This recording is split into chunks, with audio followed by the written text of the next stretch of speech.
अस्सलाम वालेकुम दोस्तों, मैं हूं मुबशिर ख़ान और आप देख रहे हैं मैथमेटिक्स 251। आज एक्सरसाइज 7.3 क्वेश्चन नंबर 4 करेंगे। क्वेश्चन नंबर 4 दिया गया है, find the number z so that the triangle with the vertices यानी साइड्स। जब ट्राइंगल की बात की गई है तो ट्राइंगल वर्टिसेस आगे ए बी एंड सी दिया गया है और साथ ये बताया गया है राइट ट्राइंगल का मतलब है जिसमें 90 डिग्री का एंगल होता है। राइट ट्राइंगल हमने बना ली। जब ये राइट एंगल ट्राइंगल की बात की गई है लास्ट में, तो अब लास्ट में उन्होंने लिखा है right triangle is at point C, यानी ये पॉइंट होगा ये सी होगा। ठीक है, तो ये पॉइंट जब उन्होंने बता दिया कि ये पॉइंट सी होगा, लिहाजा हम इस पॉइंट को सी मानेंगे। बाकी इस तरह करेंगे ए बी और ये सी। अब हमें सबके पॉइंट्स भी पता हैं। पॉइंट्स हैं, ए का हमारे पास क्या है 1 -1 और ये 0, ये हो गया। सी के हमें क्या दिए गए हैं 0 2 और z।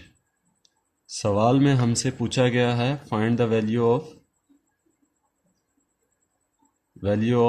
z, यानी z मालूम करें, z की वैल्यू फाइंड आउट करें। यहाँ से हमारा सॉल्यूशन स्टार्ट हो जाता है। तो ये फिगर आपने बनानी है सवाल में, और बी पॉइंट हमें दिया गया है -2 2 और 1।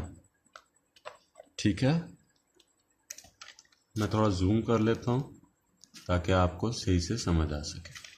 अच्छा, तो अब सवाल में अब हम क्या फाइंड आउट करेंगे, AC वेक्टर फाइंड आउट करेंगे ताकि कोई एक ऐसी वैल्यू हमारे पास आए जिसमें z के कोई कोफिशिएंट आ जाए। ठीक है, उसके लिए हमें AC की वैल्यू फाइंड आउट करनी पड़ेगी, वेक्टर ऑफ AC। तो x2 - x1 वाला फार्मूला आपको पता होगा, x2 - x1 i plus y2 -y1 j plus z2 -z1 के। यहाँ x2 ये होगा, y2 ये होगा, z2 ये होगा, x1 ये होगा, बल्कि ये x1 है, ये y1 है और z1 है, और ये x2 y2 z2, क्योंकि a पहले आ रहा है AC, लिहाजा x1 x2 y1 y2 z1 z2। ठीक है, तो अब हम इसमें वैल्यूज पुट करते हैं। x2 हमारे पास क्या है 0 है, -1 i आ गया, प्लस y2 हमारे पास क्या है 2 है, माइनस और ये माइनस आपस में प्लस हो जाएंगे, j प्लस z2 हमारे पास क्या है z है, और z1 हमारे पास है 0। ये क्या हो गया, तो हमारे पास -1i प्लस 3j 2 + 1 3 और प्लस z के। ठीक है, ये वैल्यू हमारे पास AC की आ गई। अब हमने फाइंड आउट करनी है BC की वैल्यू, या इस तरह करेंगे, यहाँ से डायरेक्ट इस तरफ जाएंगे और CB की वैल्यू फाइंड आउट करें। BC की कोई ज़रूरत नहीं है, CB। ठीक है, हमारे पास एक वैल्यू आ गई है। अब हम CB फाइंड आउट करेंगे। CB का बग़ैर फार्मूले के, यानी डायरेक्टली हम किस तरह फाइंड आउट करेंगे, ये उस CB के लिए x1 ये हो जाएगा, y1 ये हो जाएगा और z1 ये हो जाएगा। तो x2 ये होगा, y2 ये होगा और z2 ये होगा। तो लिहाजा x2 हमारे साथ सामने क्या है, -2 माइनस x1, 0 आपको नज़र आ रहा है, सामने ही है। और y2 हमारे पास क्या है, y2 हमारे पास है 2 माइनस 2 y1 जो है। ये जो x2 y2 z2 ये मैंने AC के लिए लिखा था आपको समझाने के लिए। और यहाँ जब BC की बात CB की बात आई तो यहाँ ये x2 नहीं होंगे, x2 ये होंगे, y2 ये होंगे और z2 ये होंगे, जबकि ये x1 y2 और z2 है। तो लिहाजा ये 2 माइनस 2 j, z2 हमारे पास क्या है, 1 माइनस z यहाँ के, ठीक है। तो CB is equal to -2i, ये आपस में कैंसिल हो जाएंगे, प्लस 0j प्लस यहाँ क्या होगा, यहाँ इसी तरह ये वैल्यू हम लिखेंगे और कुछ आपने चेंजिंग नहीं करनी। यहाँ इसी तरह ये वैल्यू ब्रैकेट में आएगी, ठीक है। हमारे पास इसकी वैल्यू आ गई। अब k का कोफिशिएंट क्या है, 1 माइनस z, ठीक है। मैंने आपको पहले बताया था कि जब दो वेक्टर आपस में परपेंडिकुलर हों तो लिहाजा उनका स्केलर प्रोडक्ट और डॉट प्रोडक्ट ज़ीरो होता है। स्केलर और dot product zero perpendicular vector का होता है। ये देखिए, ये आपस में परपेंडिकुलर है। As AC is perpendicular BC, CB बल्कि CB, so AC dot CB is equal to 0। ये बात समझ आई है। जब भी दो चीज़ें आपस में परपेंडिकुलर हों उनका स्केलर और डॉट प्रोडक्ट 0 के बराबर होता है। ये बात मैंने पिछले सवालों में भी बार बार दोहराई है, इस बार फिर दोहरा रहा हूँ। अच्छा, तो अब AC की वैल्यू यहाँ लिखें, -1i plus 3j plus zk, ठीक है। और डॉट CB हमारे पास क्या है, 2i plus 0j plus 1 minus zk, ठीक है, इज इक्वल टू 0। अब हम इन दोनों को आपस में मल्टीप्लाई करेंगे। जब डॉट आपस में मल्टीप्लाई होते हैं तो i j k ऑटोमेटिकली ख़त्म हो जाते हैं। अब -1 मल्टीप्लाई बाय -2, तो यहाँ क्या रह जाएगा, +2, ठीक है। प्लस लिखें ना लिखें आपकी मर्जी है। 3 मल्टीप्लाई बाय 0, तो ये ऑटोमेटिकली 0 हो जाएगा। z 1s आर, बल्कि मैं आपको आसान तरीके में आपको बताता हूँ, 1 माइनस z, ठीक है। यानी हमने z को इसके साथ मल्टीप्लाई कर दिया।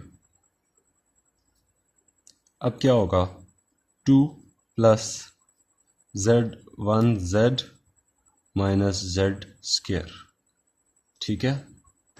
अब ये हमारे पास यहाँ माइनस है तो हम इसको उस तरफ लेकर जाते हैं तो क्या हो जाएगा, 0 इस तरफ आ जाएगा, z square minus z plus, बल्कि -2 आएगा, ठीक है।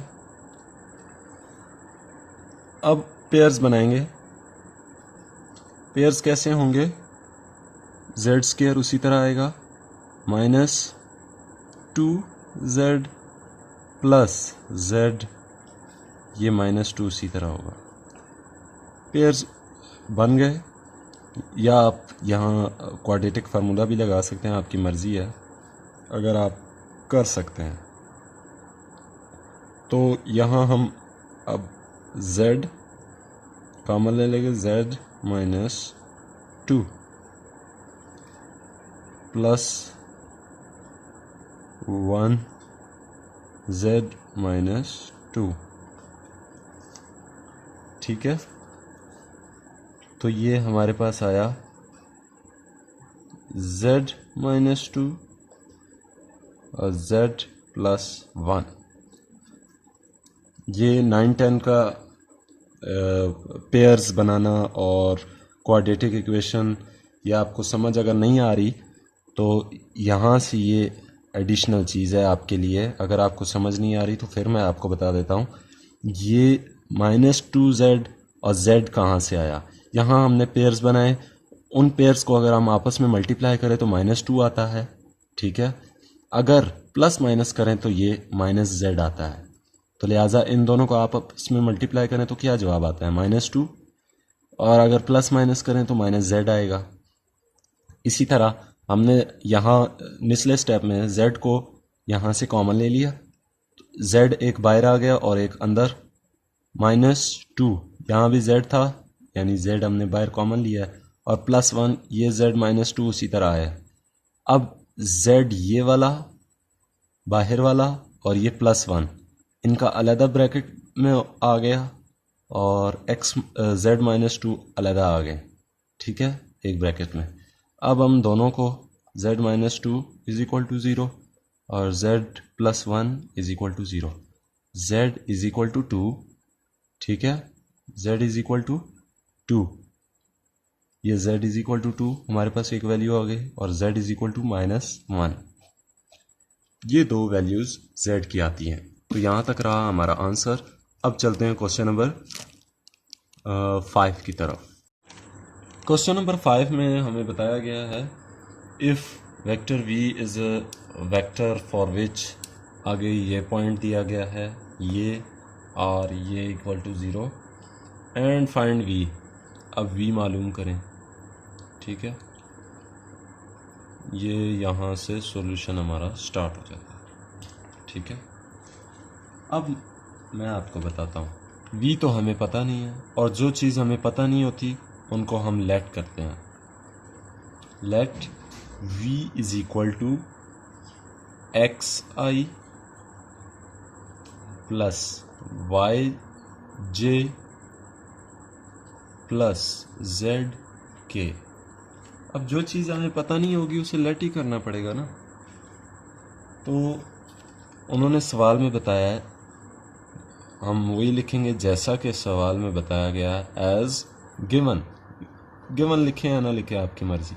v.i = 0, ठीक है। तो अब v की वैल्यू हमारे पास क्या है, ये ऊपर दी गई है, xi plus yj plus zk multiply ये 1i, ठीक है, = 0। आप मुझे बताएं, ये देखिए, तो i की यहाँ वैल्यू दी गई है, लिहाजा बाकी वैल्यूज़ कहाँ गई। i की वैल्यू तो दी गई है, j की वैल्यू कहाँ गई, और k का कोफिशिएंट कहाँ गया। जब नहीं दिया गया होता तो उनको हम इस तरह लिखते हैं,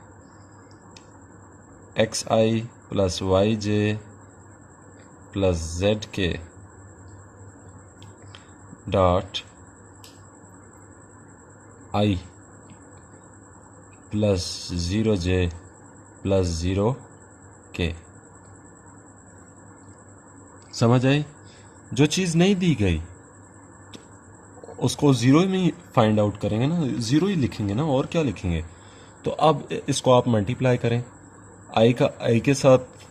जब डॉट प्रोडक्ट हुआ तो आई तो गायब हो गया और एक्स रह गया, बाकी क्या रह गए, प्लस 0, ठीक है। तो यहाँ हो जाएगा 0, लिहाजा x = 0।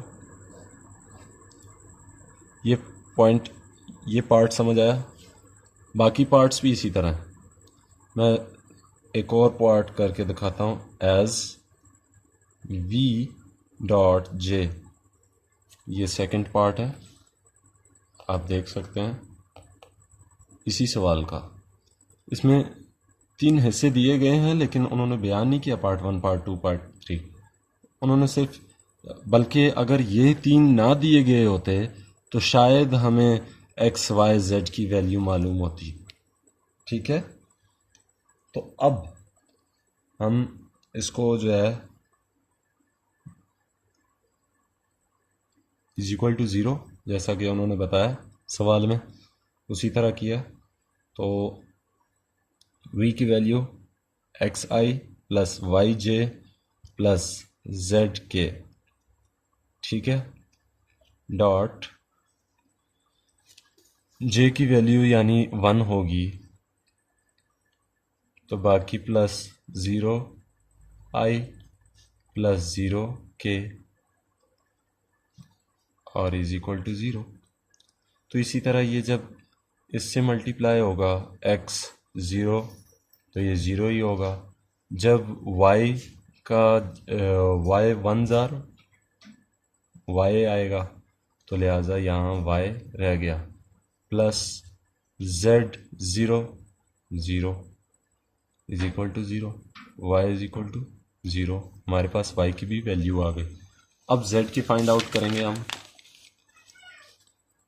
z के लिए हमें पॉइंट 3 दिया गया है, v डॉट के, v डॉट के इज इक्वल टू 0।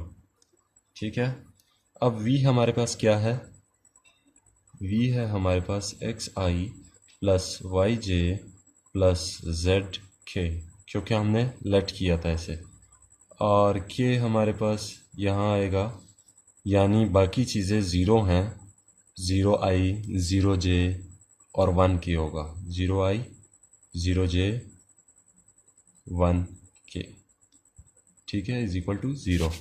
अब मैं इसको आपस में मल्टीप्लाई करूँगा तो ये भी 0 हो जाएगा, ये भी 0 हो जाएगा और ये z रह जाएगा। ठीक है, ये भी 0 के बराबर, z is equal to 0। z की वैल्यू भी हमारे पास आ गई। अब जैसा कि एज v को हमने लेट किया था, वेक्टर v को, ये स्मॉल v है, ठीक है, आपने इसको बड़ा v नहीं समझना। तो इस v को जब हमने लेट किया था एक्स आई प्लस वाई जे प्लस जेड के, अब तो हमारे पास वैल्यूज़ आ गई। अब लिहाजा हम इस की वैल्यूज़ पुट करेंगे। एक्स की हमारे पास 0 आई, पीछे बल्कि आप देख भी सकते हैं, 0 i plus 0 j plus z की वैल्यू भी 0 आई हमारे पास, 0 के। So vector v is equal to 0। ये हमारे पास लास्ट आंसर इसका यही है। तो आज तक के लिए इतना ही। अपना ख्याल रखिएगा। अल्लाह हाफ़िज़।